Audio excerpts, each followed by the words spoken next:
Federalist number 17, the same subject continued, by Alexander Hamilton. An objection of a nature different from that which has been stated and answered in my last address may perhaps be likewise urged against the principle of legislation for the individual citizens of America. It may be said that it would tend to render the government of the Union too powerful, and to enable it to absorb those residuary authorities which it might be judged proper to leave with the states for local purposes, allowing the utmost latitude to the love of power which any reasonable man can require. I confess I am at a loss to discover what temptation the persons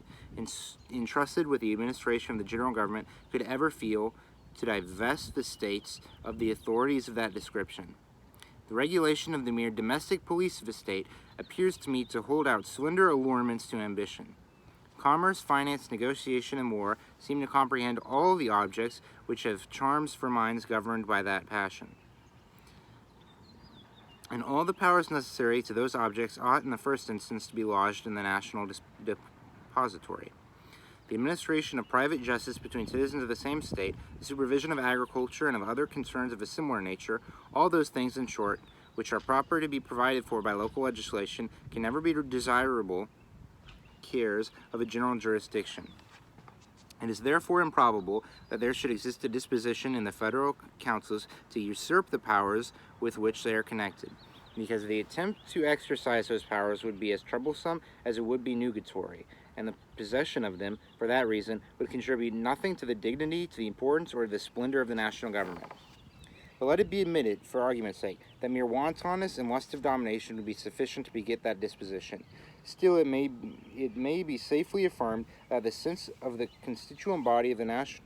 representatives, or in other words, the people of the several states, would control the indulgence of so extravagant an appetite,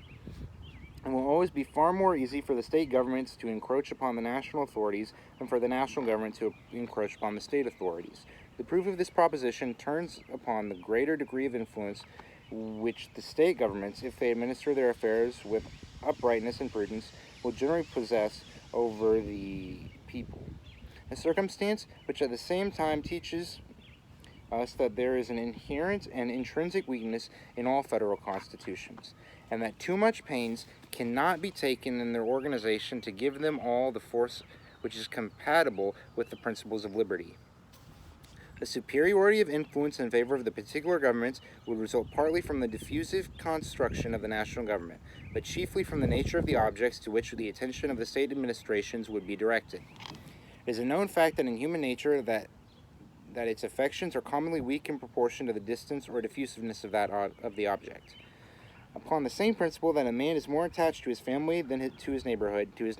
than to the community at large, the people of each state would be apt to feel a stronger bias towards their local governments than towards the government of the Union, unless the force of that principle should be destroyed by a much better administration of the latter. This strong propensity of the human heart would find powerful auxiliaries in the objects of state regulation. The variety of more minute interests which will necessarily fall under the superintendence of the local administrations, and which will form so many rivulets of influence running through every part of the society, cannot be particularized without involving a detail too tedious and uninteresting to compensate for the instruction it might afford. There is one transcendent advantage belonging to the province of the state governments, which alone suffices to place the matter in a clear and satisfactory light. I mean the ordinary administration of criminal and civil justice. This, of all others, is the most powerful, most universal, and most attractive source of popular obedience and attachment.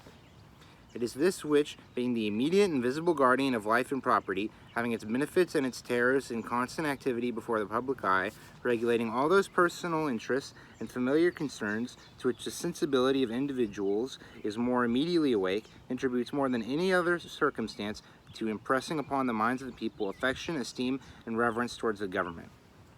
This great cement of society, which will diffuse itself almost wholly through the channels of the particular governments, independent of all other causes of influence, would ensure them so decided an empire over their respective citizens as to render them all at all times a complete counterpoise, and not unfrequently dangerous to the rivals of the power of the Union. The operations of the national government, on the other hand, falling less immediately under the observation of the mass of citizens, the benefits derived from it will chiefly be perceived and intended to by speculative men. Relating to the more general interests, they will be less apt to come home to the feelings of the people, and in proportion, less likely to inspire an habitual sense of obligation and an active sentiment of attachment.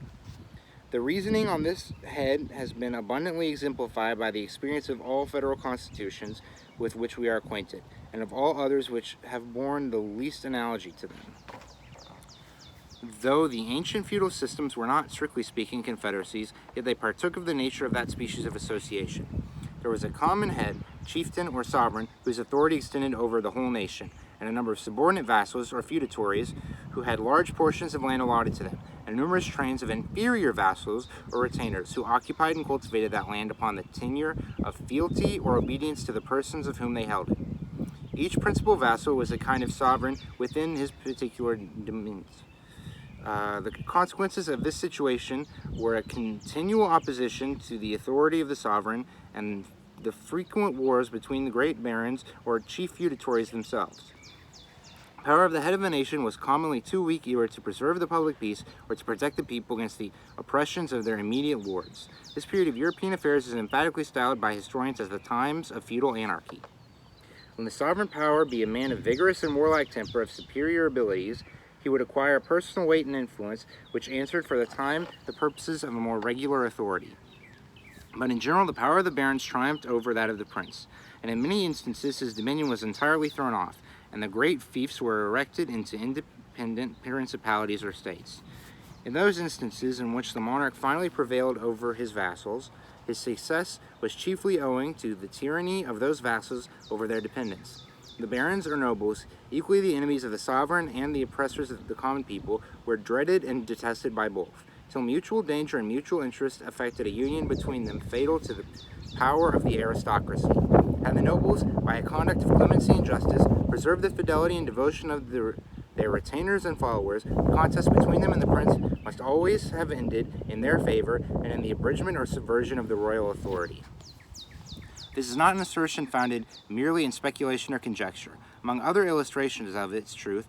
which might be cited, Scotland will furnish a cogent example. The spirit of clanship, which was at an early day introduced into that kingdom, uniting the nobles and their dependents by ties equivalent to those of kindred, rendered the aristocracy a constant overmatch for the power of the monarch, so the incorporation with England subdued its fierce and ungovernable spirit, and reduced it within these rules of subordination which a more rational and more energetic system of civil polity had previously established in the latter kingdom. Separate governments in confederacy may aptly be compared with the feudal baronies,